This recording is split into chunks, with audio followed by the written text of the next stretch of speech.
perish. This shit high, boy. Shawty catch a vibe, yeah, I had to put her on. Bought a two-seater, yeah, we heading for the sun. Shawty got my high, I ain't tripping for the funds. Yeah, I won't start, I ain't tripping, I'm a stun. Oh, living lively. Everybody tryna ride my wave, they can ride me. Pull up in a foreign. Going on YouTube, I'm back again.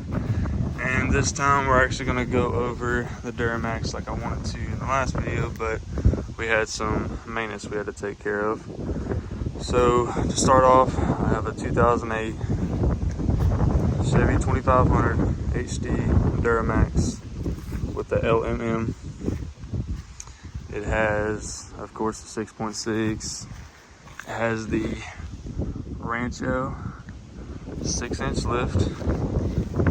The paint is in rough condition. It had fender flares on it prior.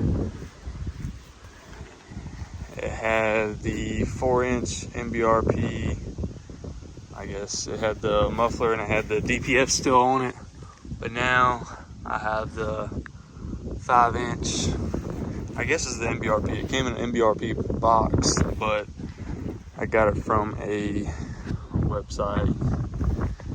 And now she's straight piped, which I know now you can't really find any kind of straight pipe anymore unless it's a DPF back kind of deal. But yeah, she's sounds pretty sick now. Factory tail lights, black bumper. It has 37-inch Gladiator X comp lead trains with the factory 5 stars from the, if I'm not mistaken, it's the next generation up, excuse me. And they have these for the older LBZs, and they also have them for this body style too. And I opted for those just to keep the factory appearance, but it's just more aggressive with the 5-star wheels like that. Does not have any window tint yet. I'm working on that. I'm trying to find a good sponsor to get me some rolls of window tint to do it myself so I can make another video on that. We'll have another video on this too. It has the plastic bed liner. I'm gonna bed line the top of the caps straight down.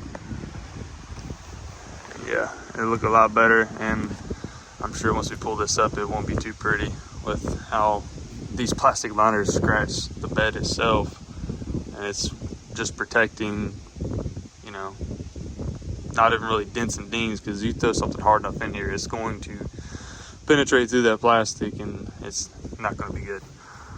But yeah, bed liners on the list. I have a cam locker toolbox. I've had that on my last 3 or 4 trucks. Like I said, has a 6-inch lift. I got the keys turned up about 3/4 of the way just so I can get these 37s on. And I do minimal trimming on the chrome plastic cap there, which I did not know this was plastic until cutting into it. I have to do something with these ugly black headlights because I'm more of a clear kind of guy.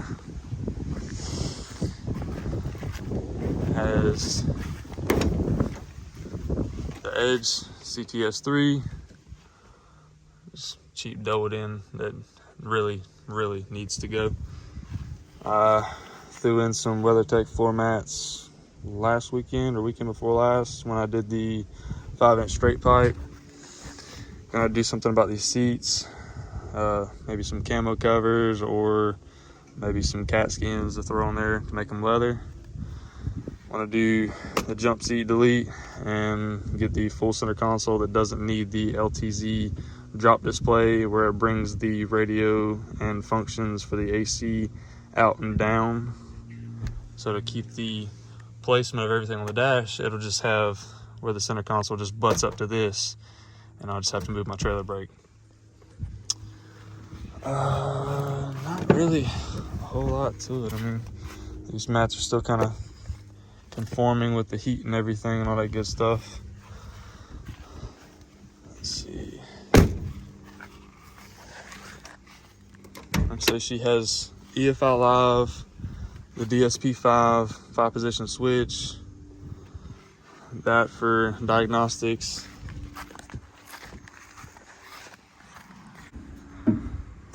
Has a K&N cold air intake, brand new batteries. Still has the EGR, which my delete is basically good to go as far as going ahead and removing this without throwing any codes, because I'm pretty sure if it was going to throw a code, it would have by now, with me driving this for the last couple weeks with the straight pipe exhaust. And it is from the downpipe straight back and around. Now I am still thinking about going and removing the tailpipe and doing the axle dump. I have an 8-inch tip on order, so I don't know if I want to drop the tailpipe and rotate the cuff for the axle dump and just do the axle dump and leave it. So I may run both of them just to see which one I like more. But for all you LMM owners, and basically I would say 07 and a half to 2013, this is how I got by with the 5-inch exhaust, full straight pipe. I went to Vivid Racing. Obviously they make you fill out a disclosure, which is just a e-signature. So you'll have an e-signature you'll just have to sign, which just discloses that it's off-road use only. So basically you're putting a LBZ exhaust on a LMM, but that's how you get by with getting a straight pipe exhaust right now, because the EPA is cracking down really hard on this kind of stuff. So if they come looking for me, they know where my address is because I signed a disclosure. But I'm guessing these are just cheapos. They were on the truck whenever I got it. It just has a smoke lens. It's no $200-300 deal. It's just some probably $100 Amazon specials. So I may end up in the future getting a set of wides for this for, you know, summer seasons, because I do off-road and hunt. So I would use this for my winter fall season, and then the other setup would be for show season, even though I'm not much of a show guy anymore. But I have a whole lot of tire shine on my wheels, but I have 1.5-inch rough country spacers in the rear that came with the truck, and then I have 1/4-inch spacers in the front to kind of keep it symmetrical as far as front to back. My wheels are kind of turned a little bit, so it won't really show as good, but you can see the profile is basically dead nuts when it comes to being even. Sorry about the wind. But the truck is already ran for subs, so that might be another video. But yeah, if y'all are interested in Duramax content, I've got a lot of things I want to do to this, and I mean, I have nothing but time coming up. Here recently I've been busy working 80 hours a week, but now I'll be able to kind of kick back, work 40, and dump a bunch of money into this, which I haven't been able to recently. Besides the tires and wheels, I ordered those from Custom Offsets. They came pre-mounted, balanced, ready to roll. I did not opt in for the lug nuts, which I wish I would have, because now I got to order spikes, because a typical socket, it's kind of hard to reach up in there, because that's a full finger's length going all the way in there. I just need something that'll stick out a little bit further, closer to the edge of the center cap. But yeah, and definitely in the future is going to be coming a paint job, because I have dents and dings, but it is a truck. That's what I use it for. Everything looks perfect on camera, but it's far from perfect.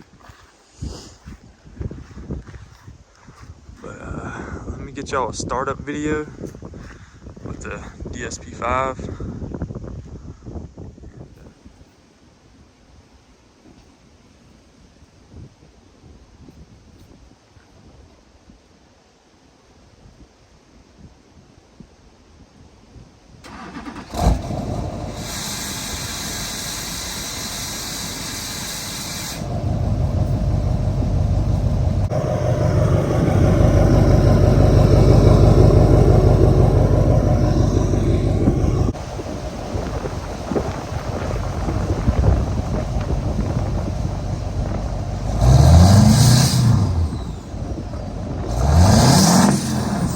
like a lot of Duramax content, I got a whole lot coming towards y'all. I have plenty of diagnostics of doing this thing. I have a dead draw on the battery somewhere, so whenever I'm not driving it and I'm driving my work truck right there, that's my other personal truck, I'm having to keep the battery terminals taken off so it doesn't drain the battery entirely. So if y'all want to give me some go ahead tips and stuff like that, if y'all have any info on that kind of stuff, please feel free to fill me in, because it's my first time doing a parasitic test. So yeah, I'll be going through a whole lot of fuses, pulling fuses, trying to find the dead draw. I've seen a lot of videos where it turns out to be the ground on the alternator or just a bad alternator in general. And I've seen where some of them are just accessory fuses and whatnot like that. So it could be something to do with the amp connections for the stereo system and the back there. So we'll definitely have a lot of things to do with this. But a paint job is definitely gonna be coming pretty soon. Just have to get that paint job money. So if you guys would please like, subscribe, comment, leave me some tips, things you'd like to see on this. This is my first Duramax. All about extra information y'all can give me. So just fill me in, and I'll catch you guys on the next one.